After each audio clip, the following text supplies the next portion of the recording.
Hey guys, it's Coach Dustin here, and I wanted to teach you how to read a label because it is not in school, and there's a lot of people out there that don't know how to read not only the nutrition facts but the ingredients and just understand what they're putting in their body. So I wanted to educate you so that you know what you're putting in your body and in your family's body, all right? Because that is gonna really designate what kind of results you get and the health that you have. We literally are what we eat. So we have to get more educated. We have to know what we're buying when we go to the grocery store. We have to have our guard up because, man, these food companies are getting smart. Their marketing can fool even the person that's the most aware and most knowledgeable about nutrition. So that's what I want to point out to you in this video, all right? Now, I'm going to go through a few sample items. The first is your condiments, all right? Most people are surprised when they turn this thing around and find out what is exactly inside of it. And here's something that labels a lot, or a label that tricks a lot of people, is organic.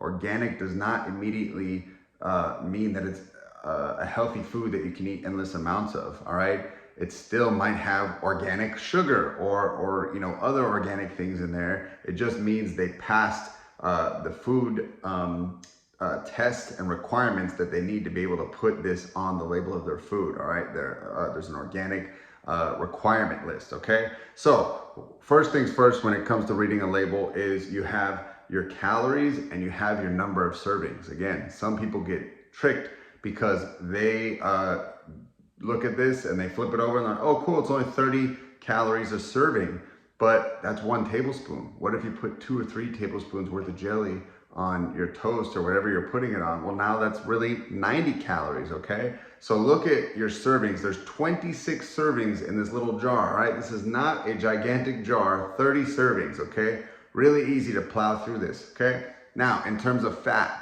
there's 0 grams of fat, there's 8 grams of carbs, with 7 of those 8 being sugar, okay? Most people don't know this, but sugar is a subcategory of carbohydrates, okay? You see total carbs, and then you see a little indentation, and you see total sugars, okay?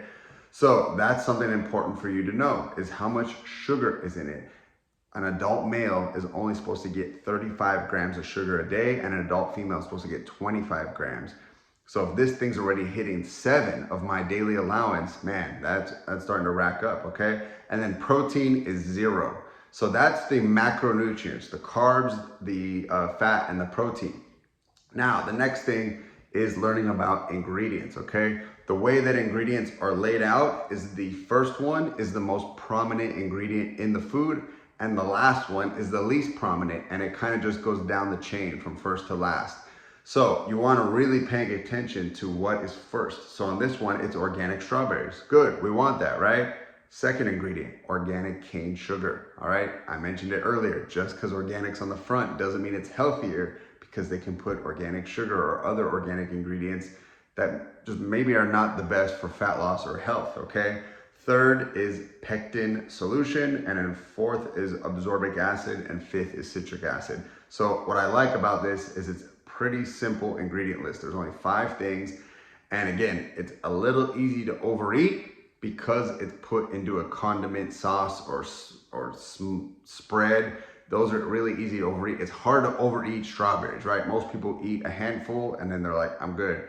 But this, you can overeat. So that's why, again, processed foods can be tricky. So again, 30 calories, 26 servings, 7 grams of sugar per serving. So if you put 2 servings, you're at 14 grams. You put 3 servings, you're at 21 grams of sugar just from jelly, all right? Let's move on to the next one, all right? This is a brand that I like, Primal Kitchen, because all their ingredients are very easy to understand. The first ingredient is water, then tomato paste and balsamic vinegar, all right? So everything on this is really easy to understand, and that's what I teach my team and our kids and even my clients. Hey, if you can't read it, don't eat it, all right? And that's gonna take me to my next food item, is mac and cheese, all right? We all love it, easy to make for kids, but man, when you flip this thing over to the ingredients list, all right, first off, I'm gonna look at the macros, okay? 2 grams of fat, 49 grams of carbs, all right? That's a lot of carbs, and 9 grams of protein. The entire box has 3 servings. So this is 150 grams of carbs in this one box, which a lot of people can polish off. It's not hard to polish off one of these. Now, ingredients: enriched macaroni.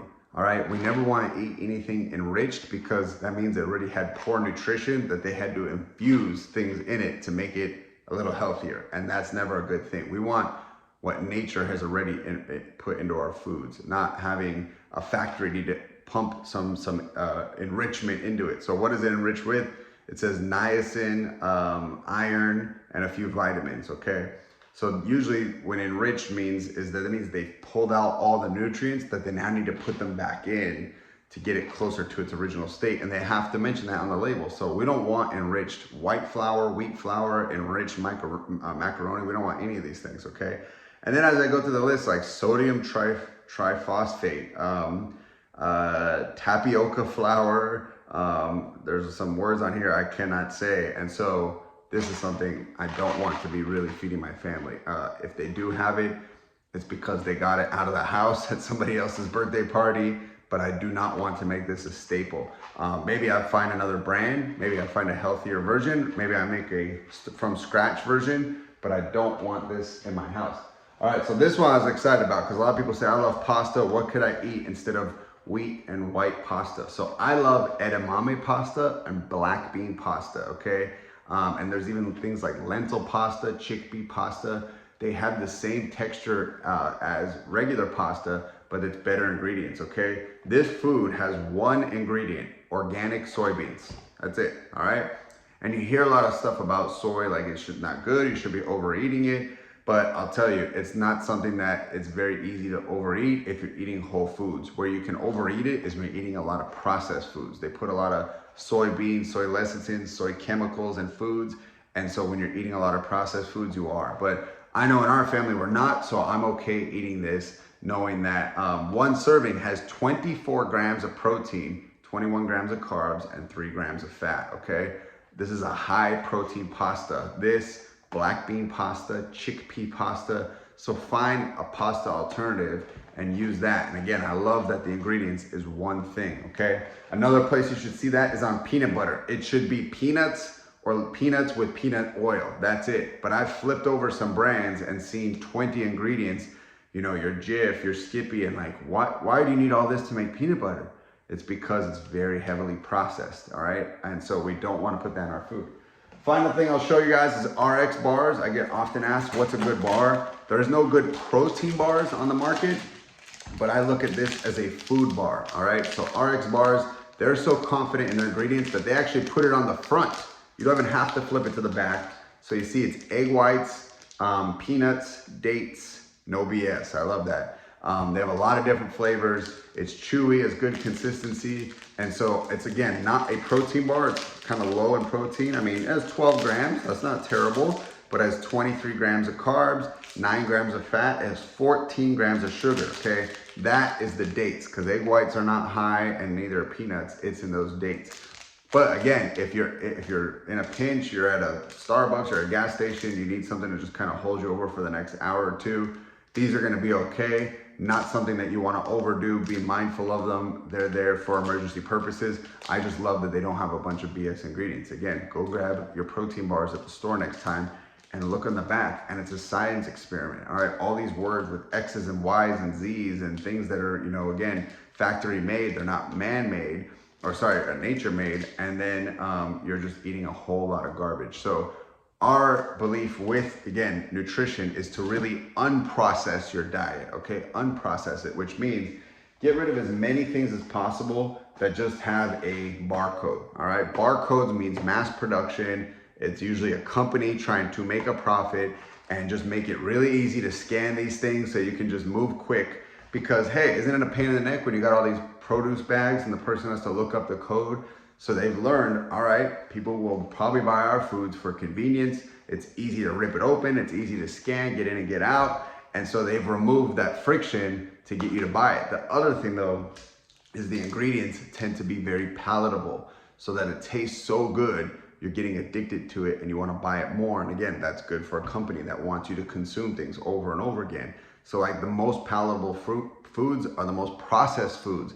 Doritos or Gatorade, or anything that you can't find out in nature that has been made in a factory. Those are the most dangerous foods for health and weight loss. We want to find foods that fill you up, that you can't find yourself at the bottom of the bag in one sitting, or the bottom of the carton, or anything like that. And we want to get foods that have very simple ingredients, things that you can read it and then you should eat it.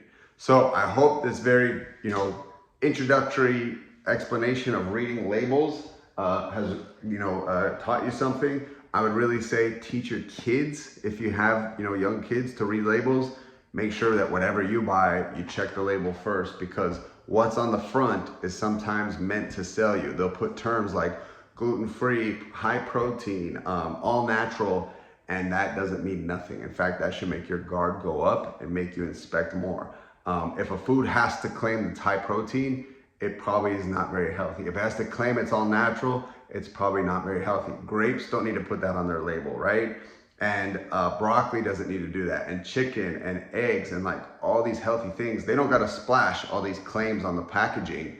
But your bars, your snack foods, your cereals, your convenience foods, they have to, because they don't have a healthy product, and they want to make it as appealing as possible to people that are interested in health like you.